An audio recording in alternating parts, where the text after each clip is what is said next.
AI has taken center stage at the World Economic Forum 2024, and we're so excited to have Cathy Li, who leads AI, data, and metaverse for the World Economic Forum. Cathy, thank you very much for talking to Moneycontrol. When I went through the agenda, when I walked along the promenade, it almost seemed like AI is omnipresent this year at WEF. I even saw a dedicated AI house. So, take us through what you have planned in terms of AI. Is it going to be one of the dominant themes among all CEOs? Because this is a horizontal layer, it's not a vertical layer. It's going to impact pretty much every industry, sector, society, country as we know it. Absolutely. Thank you for having me. And you're absolutely right. This year, AI is one of the four main programming pillars, what we call AI as a driving force for economy and society. So as you rightly pointed out, we have a full, a very comprehensive set of programming that we're going to present to the world. We will cover from the technology, the latest breakthrough itself, to the AI's impact on the economy, particularly on enterprise, to AI's impact also on the more consumer-facing industries such as media entertainment. We'll also cover AI's access issue and how some of the practical solutions that we can tackle it. We will cover how do we govern and regulate the technology, and as well as the geopolitical implications of the AI. And last but not least, we do have a whole program around rebuilding trust, particularly with technology. That is the main technology plenary you're going to see on Thursday with Sam Altman and a number of others. So yeah, very much looking forward to it. Right. In fact, that brings me to my next question. What inspired the World Economic Forum to establish the AI Governance Alliance, and how will it really aim to address the challenges posed by generative AI? That's a great question. So we started the AI Governance Alliance in June 2023. At that time, as you know, ChatGPT just came to market for about 6-7 months. There's a lot of hype about the technology. At the same time, many enterprises and individuals are already leveraging the technology. So what we really wanted to do is, first of all, demystifying the technology to tell what it is, to the general public, but most importantly, to really get the practitioners to come together, as well as the policymakers to understand how can we responsibly, design and also develop and deploy the technology in a manner that's responsible, at the same time human-centered. So that's really the motivation for driving a large-scale multi-stakeholder initiative as such. Right. In fact, given the diverse range of stakeholders involved in this alliance, how do you plan to make it more inclusive so that we have a more inclusive AI governance framework? Absolutely. So that's been the principle since we started the AI Governance Alliance, which is diversity and inclusion at its heart. So first of all, if you look at the membership structure, today we have over 200 organizations and more than 250 individual members. We do strive to diversify that membership as much as possible. As you know, that many of the technology companies are Western by nature. So there's some natural obstacles we need to conquer. But at the same time, so far, we've made sure that the 250 members are coming from all 6 continents. And we very much look at the gender parity, the regional parity, and many other parameters to make sure that we are as diverse as possible, because the technology is everywhere, is so ubiquitous. So we need to make sure everyone who's creating the technology, regulating it, and also using it are all at the table, have, equal shares of voice. That's the only way to make sure that the technology is actually responsible. Right. In fact, when it comes to AI, there's always a fear of over-regulation. So how does one really balance regulation and innovation? What do you think is the ideal model? The EU's is pretty comprehensive. They came out with a comprehensive framework. The US, I think, came out with an executive order. And this is something that India is also looking at closely. How do you think one can strike a balance? It's not, there's not an easy answer. Everyone tries, but at the same time, the pace of this technology that's being developed is really is something we have never seen before. So everyone is struggling to catch up, and that's again why one of the primary purpose and vision and mission of the AI Governance Alliance is really trying to make sure as many people understand the technology, the technical feature, and as well as some of the upsides and downside in order to actually regulate it and govern it, and at the same time not to stifle innovation. Some things could get quite technical in terms of should you impose certain technical or capability threshold when it comes to determining which model is powerful versus not, under what kind of threshold that you have to keep a closer eye on. And there's a lot of debates about that, but that's a good thing. That means more and more people are understanding the feature of the model. At the same time, we do also wanting to make sure that this technology, so far it's seen as a game changer. So for any countries or governments that's regulating the technology, the policy itself needs to be adaptive, needs to be flexible, needs to be more principles driven rather than being very, very prescriptive, because that wouldn't do anyone any good. That would just impose very high kind of a regulatory burden and also compliance costs on particularly the smaller businesses. So it's a fine line to walk. There's no black and white when it comes to it. It also needs to be adapted to each country and region's national context, culture context, and political and policy frameworks as well. But that's why we do believe, the kind of multi-stakeholder approach, everyone can share their opinion, is more important than ever. Right.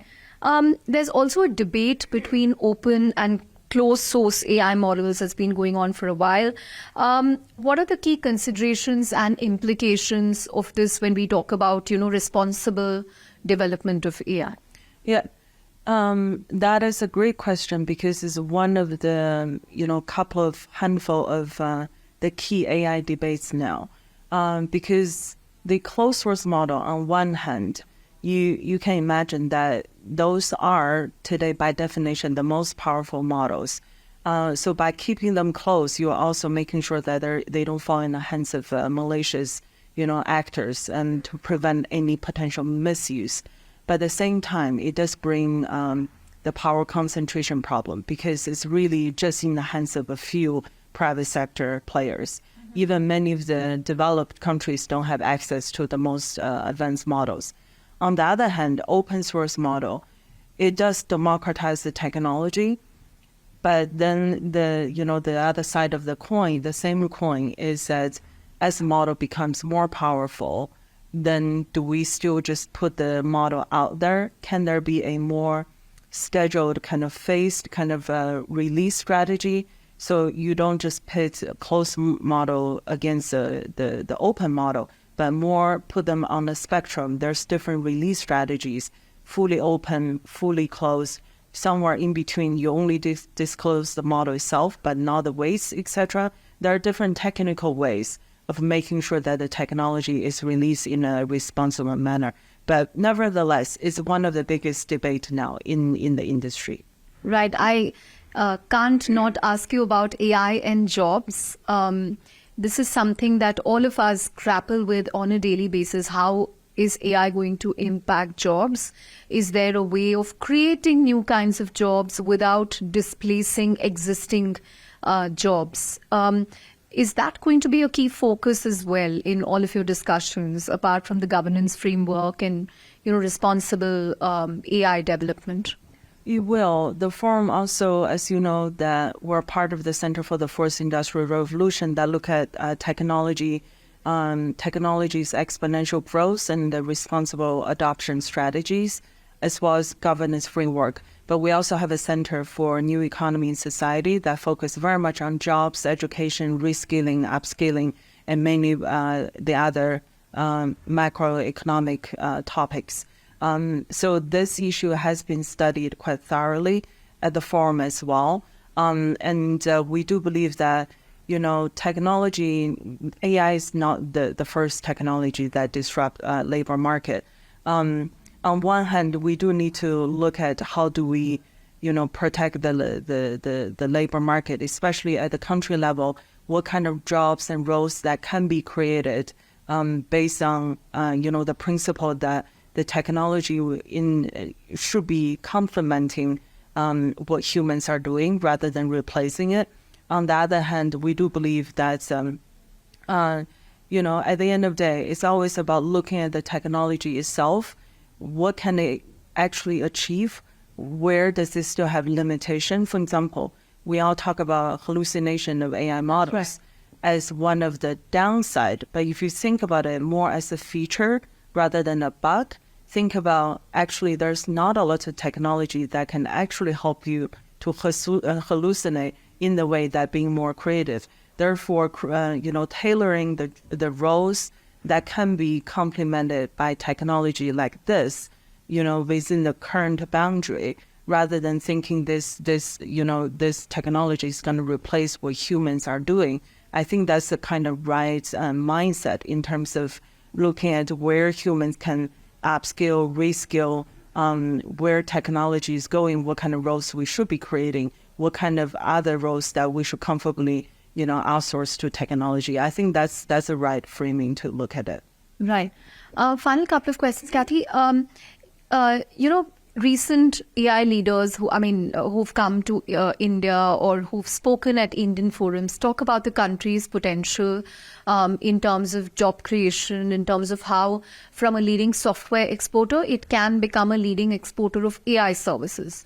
And India also has a lot of ambitions when it comes to chips. Micron, for instance, has set up in India.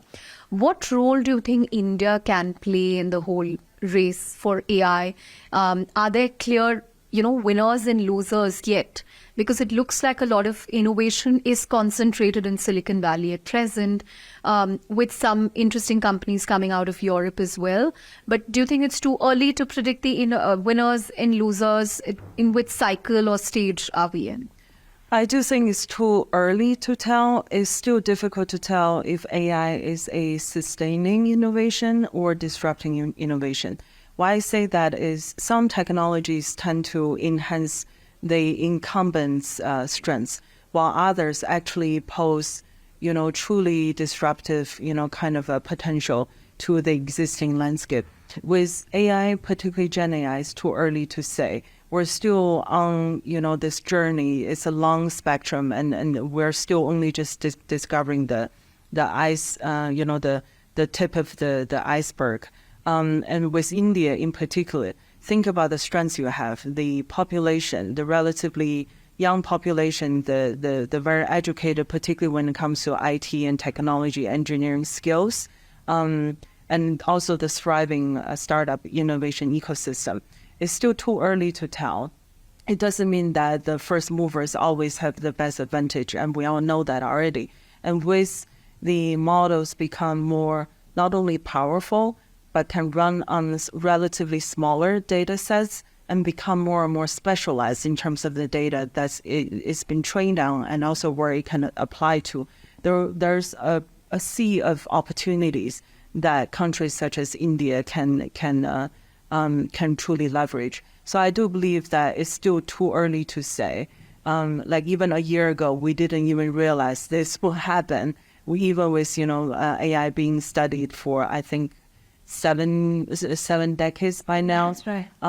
So I do it's say almost like 7 decades happened in absolutely. So exponential. That's why we say technology is exponential. When a real breakthrough does happen, it really unveils such opportunity that we couldn't imagine before. Right.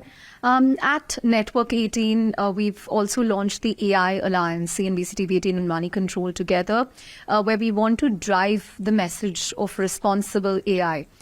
So can you tell me one thing that you will do, as a pledge to be responsible when it comes to AI? It could be something personal, something professional, but what's the one thing that you will do? What's the one thing that I will do? I think from my vantage point, absolutely connected to what the forum does and what the forum is best positioned to do. We always strive to make sure it's as multi-stakeholder as possible. And we never take it lightly, because technology at the end of the day now is so ubiquitous.